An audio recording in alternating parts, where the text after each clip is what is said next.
Greetings to everyone. Thank you for joining us today. We are grateful. My name is Deji, your host on UBN. When we learn of him, feel the love he felt for us when he bore our sin. Wherever you are listening to us around the globe, we welcome you. And if you're new on this platform, this is Universal Broadcast Network, an online Christian radio down here in the United Kingdom of Great Britain and Northern Ireland. He gives us hope when hope is gone. It is a platform for encouraging one another, and here we look into various topics affecting our daily lives, and we listen to inspiring, uplifting songs of worship. So if you're new here, once again, you are welcome. When there's no peace on earth, there is peace in Christ.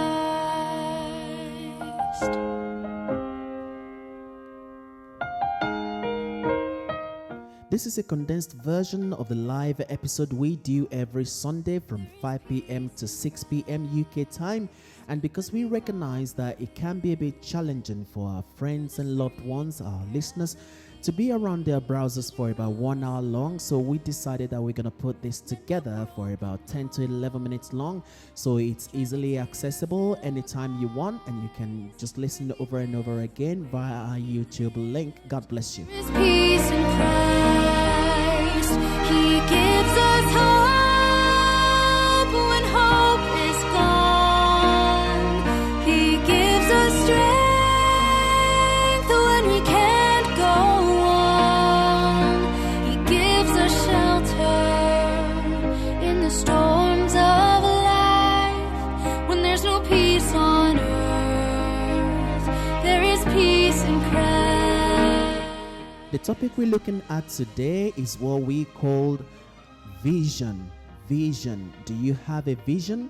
Do you think you have one? If you don't think that you have one, you need to ask God for a vision.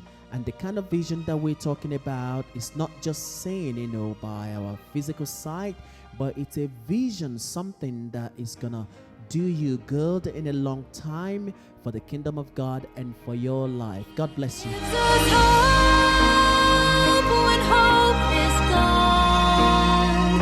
He gives us strength when we can't go on.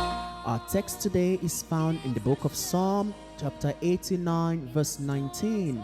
The Bible said, "You spoke in a vision. You spoke in a vision." I'll be right back. God bless you. Peace in Christ.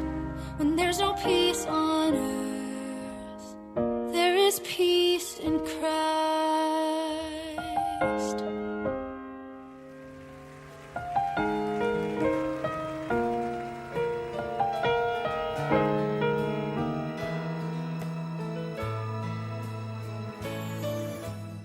The psalmist says, "You spoke in a vision to your people. You said, I have found David, my servant, with my sacred oil, and have anointed him. My hand will sustain him. Surely my arm will strengthen him." In chapter 89 of Psalm, verse 19 to 21. Great vision always precedes great achievement, and God is the giver of great visions. So ask him for one. Vision gives birth to the goal. It sparks and fuels the fire within and moves you forward in spite of the odds and obstacles. To get a handle on the word vision, you must understand a few things. One of it being vision comes from God. That's the first point. He knows what you are capable of and what he has gifted you to do. Are you looking beyond yourself, even beyond your own lifetime, as you seek your vision? If not, you may be missing God-given potential and is best for you. If after seeking God for a vision, you still don't have one, consider partnering with someone whose vision resonates within you. Number 2, vision draws on your history. Vision is not some mystical quality that comes out of a vacuum. It grows out of your past experiences and the history of the people around you. The third point is vision meets other people's needs. A God-given vision goes far beyond what one person can accomplish. It includes and blesses others. If your vision doesn't do that, it's probably too small. Number 4, vision attracts resources.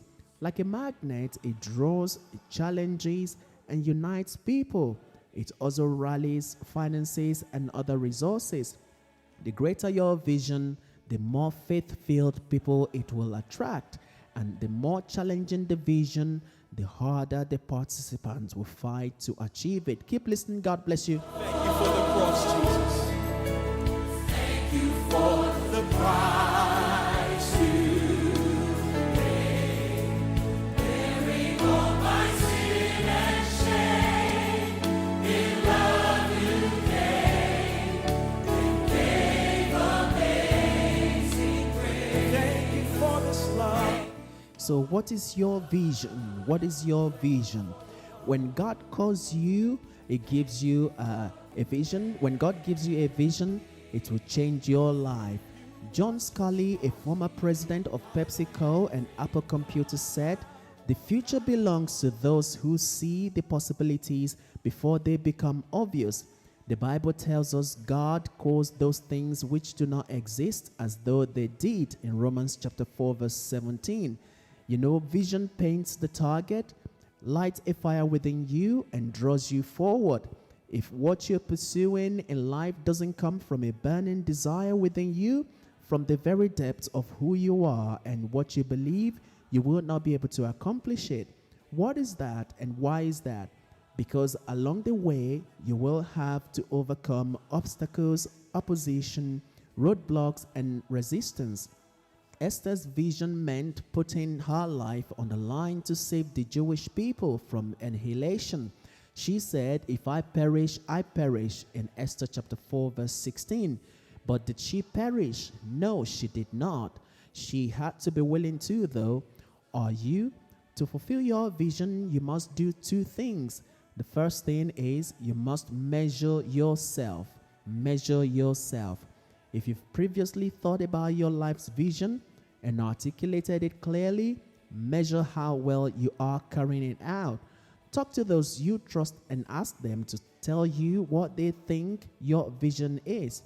And if they can articulate it, then you are probably living it. Number 2, you need to write your vision down. You need to write your vision down. Write the vision and make it plain that he may run who reads it. This is found in Habakkuk chapter 2 verse 2. Habakkuk chapter 2 verse 2. You know, writing clarifies your thinking. Once your vision is in writing, it becomes a roadmap to your destination. Consult it often and pursue it with all that lies within you. If you do, chances are you will live to see it fulfilled. Keep listening. God bless you. Thank you, Lord. Worthy is the Lamb. Worthy is the Lamb.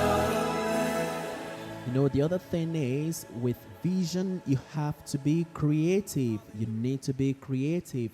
You know, you will only have good ideas if you value ideas. Otherwise, you will drift through life living off other people's ideas. Creative thinkers do a few things. Number 1, they explore every option. Exploring a multitude of possibilities helps to stimulate your imagination, and imagination is crucial to creativity. You know, Albert Einstein said, "Imagination is more important than knowledge." Why? Because it looks for new ways to put your knowledge to work. And number 2, you know, they embrace ambiguity.